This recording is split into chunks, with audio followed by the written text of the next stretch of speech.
When you know a tenant personally, or they're willing to pay large upfront sums of cash for rent, do you need to screen them? Is this landlord fact or landlord fiction? Find out in today's video.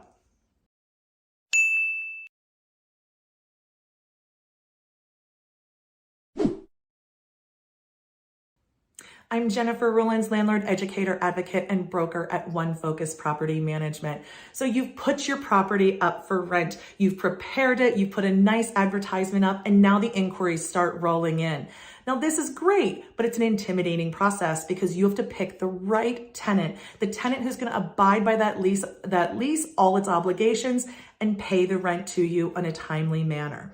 So you don't know how you're going to make these decisions all the time, and that's usually when somebody from your sphere of influence shows up, or maybe somebody shows up willing to pay large sums of upfront cash. So we could be talking to our friend, to our boss's sister, to somebody who's willing to pay 6 months of rent upfront. And this sounds amazing. This is the certainty that you wanted as an investor. You wanted to know that you had a safe, reliable tenant to put into that property. You didn't want to figure out how to run their credit report, their criminal report, call their former landlords, or even check with their employer to see if these pay stubs are legitimate. So this is perfect, right?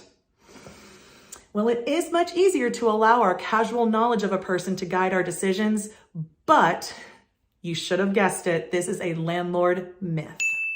Even when the tenant is someone that you know well, or is associated with someone that you know well, or they're willing to pay large sums of cash upfront for rent, this does not mean you can sacrifice your tenant application process. Now, you can accept rent early. There's no problem with that. However, don't ever allow that fact that the person's willing to pay rent early to impact your approval decision.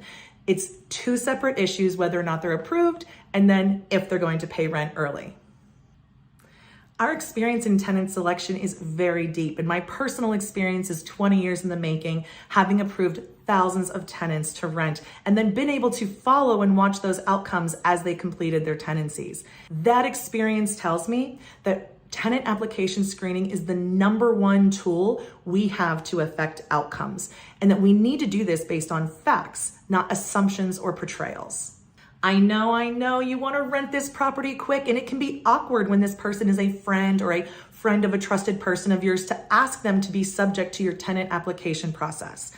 My best advice is that you do it anyway. Never compromise your process for anyone. Keep it standard, and you'll find that you get better results. The consequences of deviating from your tenant application process are very expensive for landlords. And I know this because I untangle these sorts of problems all the time for our clients. And the issue is that once this tenant is not performing, you have issues of legality, contracts, non-payment, property damage, but then it's mixed up with these feelings of emotion and betrayal because there was a level of trust in this person that you put in them that really wasn't well placed. So when you have all those emotions, it makes the problem just a lot harder for you to handle. So do yourself a favor, put together the best application process that works for you and your business, and never deviate from it. I hope you enjoyed today's video and that you'll engage in the conversation. Give us a like, leave us a comment, or share this video with an investor friend of yours. Until next time.